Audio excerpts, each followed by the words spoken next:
అందరికీ వందనాలు. Praise the lord. ఈ ఉదయకాలాన పరిశుద్ధ గ్రంథమైనటువంటి పాత నిబంధనలో కొన్ని ముఖ్యమైనటువంటి పేర్లు, వాటి యొక్క అర్థాలు, దానిలో దాగి ఉన్నటువంటి దేవుని యొక్క రక్షణ ప్రణాళిక గురించి మనం కొన్ని విషయాలు చూడబోతున్నాం. మొదటిగా బైబిల్లో మనందరికీ పరిచయమైనటువంటి భక్తుడు ఆదాము గురించి మనం చూసినప్పుడు, ఆదాము యొక్క పేరుకు అర్థము మనుష్యుడు అనగా ఆదికాండము 2వ అధ్యాయము 7వ వాక్యములో దేవుడు భూమి యొక్క ధూళి నుండి మనుష్యుని సృజించెను. అయితే మనుష్యుడు తన పాపము చేత పడిపోయినటువంటి స్థితిలో ఉన్నప్పుడు దేవుని యొక్క ప్రణాళిక అనగా కాలము నిండినప్పుడు, సంపూర్ణమైనప్పుడు దేవుడు తన యొక్క కుమారుణ్ణి భూలోకమునకు పంపినట్లుగా మనం చూస్తాం. అయితే ఈ పంపబడినటువంటి మనుష్య కుమారుడు పరలోకము నుండి వచ్చి తిని అని యేసుప్రభు వారే యోహాను సువార్త 6వ అధ్యాయం 38వ వాక్యములో, యోహాను సువార్త 3:13లో పరలోకము నుండి దిగి వచ్చి తిని అనే సాక్ష్యం ఇచ్చినాడు. అయితే పాపములో ఉన్నటువంటి మానవుడిని రక్షించటానికి పరలోకము నుండి దిగి వచ్చినటువంటి మనుష్య కుమారుడైనటువంటి యేసు ప్రభువు మనుషులను రక్షించుటకు ఆయన రక్షణకర్త అయిన దేవుడిగా ఉన్నాడు అనేటువంటి అర్థాన్ని మనం చూస్తాం. రెండవ పేరు కనుక మనం చూసినప్పుడు షేతు అనేటువంటి పేరునకు అర్థము నియమించబడినవాడు.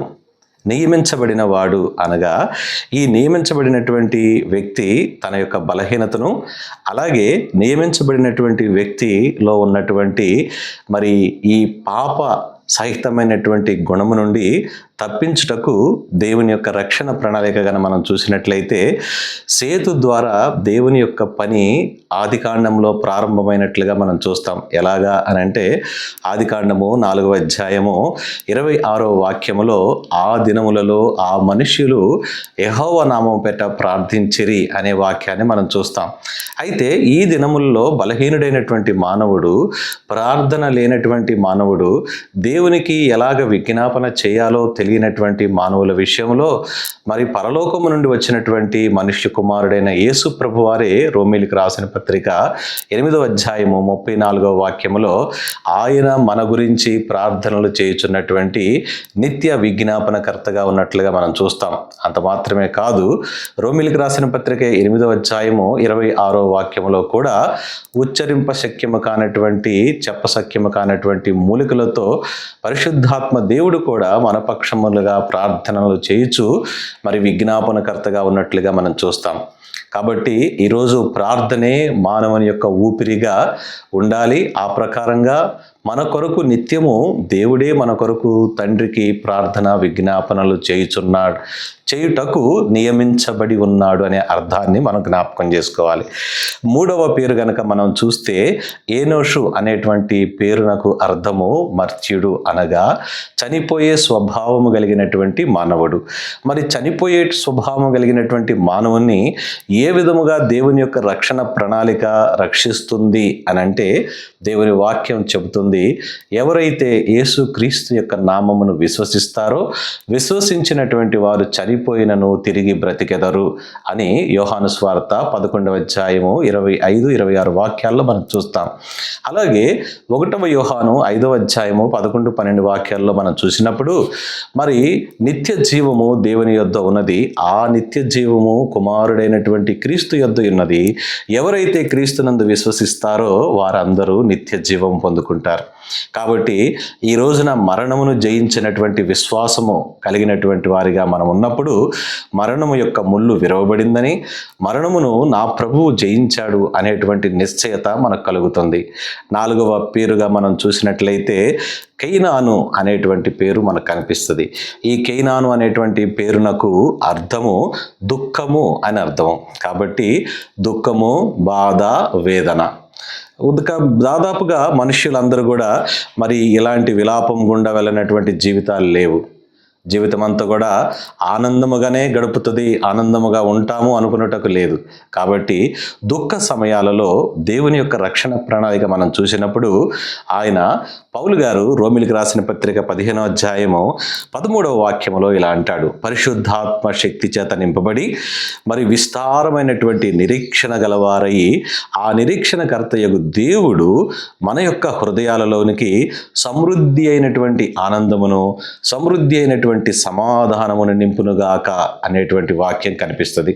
యేసు ప్రభు వారు కూడా ఈ భూలోకములో తన పరిచర్య చేసినటువంటి దినాలలో యోహాను సువార్త 16వ అధ్యాయం 22వ వాక్యములో, ఇప్పుడు మీరు కొద్ది కాలము దుఃఖపడతారు, కానీ మీరు మరలా నన్ను చూచెదరు. నన్ను మీరు చూసినప్పుడు మీ హృదయము సంతోషించును.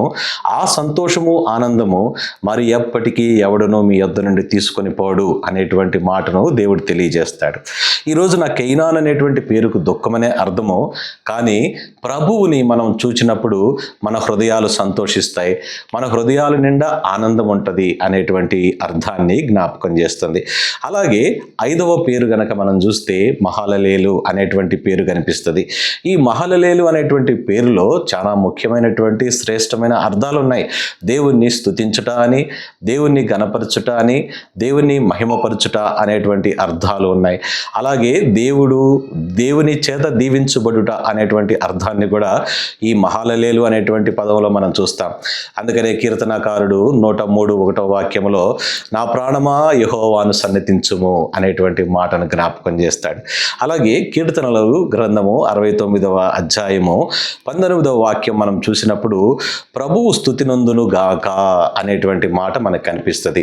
ఎందుకు ప్రభువు స్తుతినందును గాక అని అంటే, ఆయన ప్రతిరోజు మన ప్రతి భారమును ఆయన మోయిచున్నాడు, ఆయనే మన రక్షణకర్త అయిన దేవుడు అని కీర్తనకారుడు అంటాడు.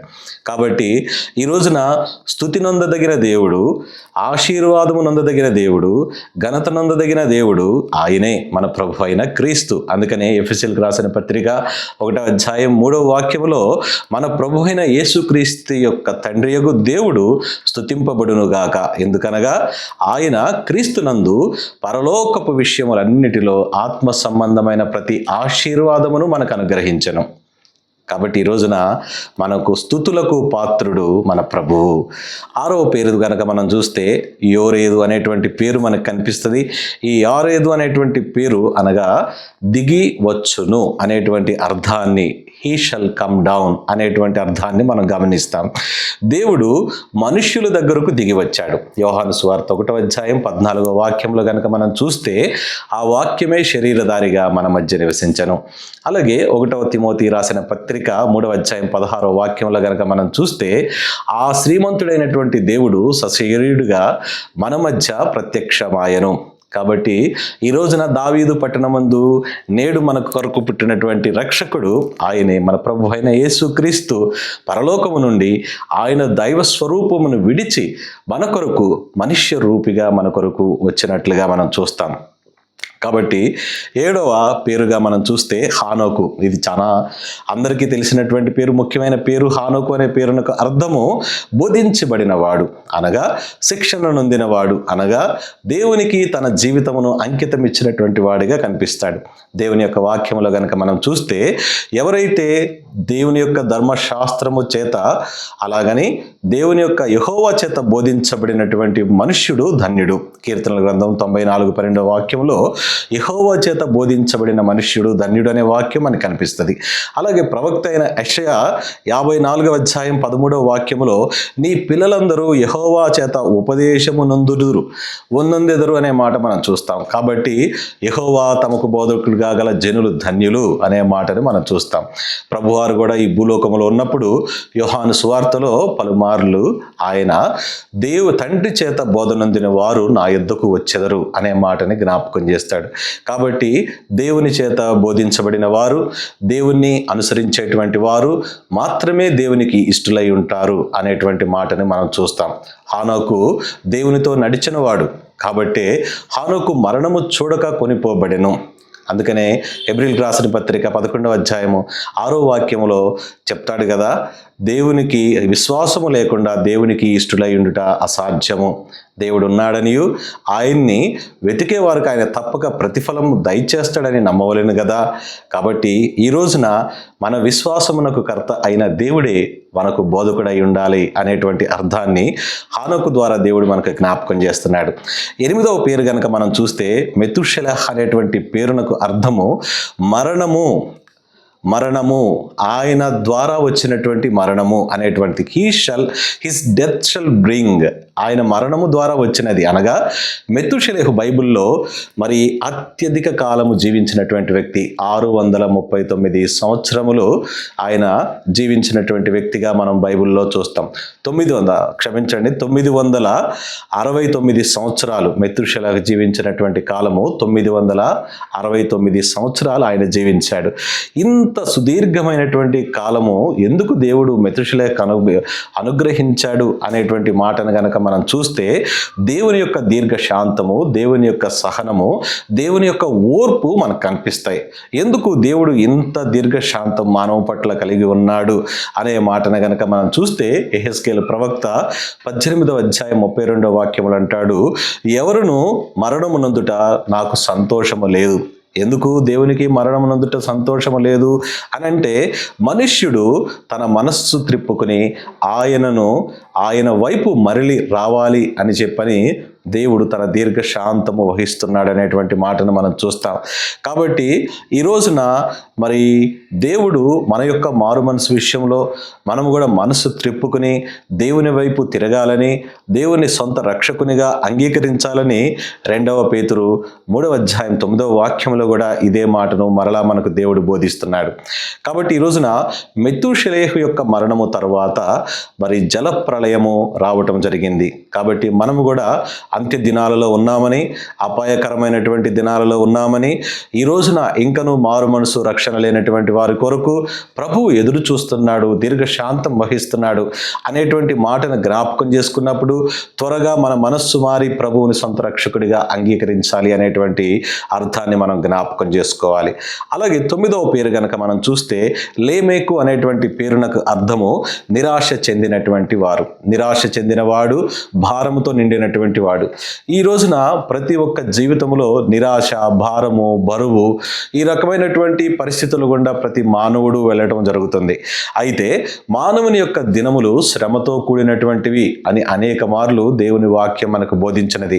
మానవుని యొక్క ఆయుష్కాలము, మానవుని యొక్క బలము ఎంతో అల్పత్వంతో కూడినటువంటిది. కాబట్టి ఈ రోజున మానవునికి ఉన్నటువంటి వైభవం చూసి ఇదే జీవితము కదా అనేటువంటి వారికి ఒక పాఠం ఉన్నది. ఎందుకంటే రేపు ఏమి జరుగునో ఎవరికి తెలియనో. కాబట్టి ఇదే అనుకూలమైనటువంటి సమయము, ఇదే అనుకూలమైనటువంటి రక్షణ దినము అనుకునేటువంటి వారు ధన్యులు. ఎవరైతే క్రీస్తు యొక్క నామమును ఒప్పుకొని, ఆయన నామమందు తమ పాపములన్నిటిని ఒప్పుకొని ఎవరైతే ప్రభువుని సొంత రక్షకునిగా అంగీకరిస్తారో వారే దేవుని యొక్క విమోచనను పొందుకోగలుగుతారు. దేవుని యొక్క విమోచన కార్యము వారికి ఆపాదించబడుతుంది.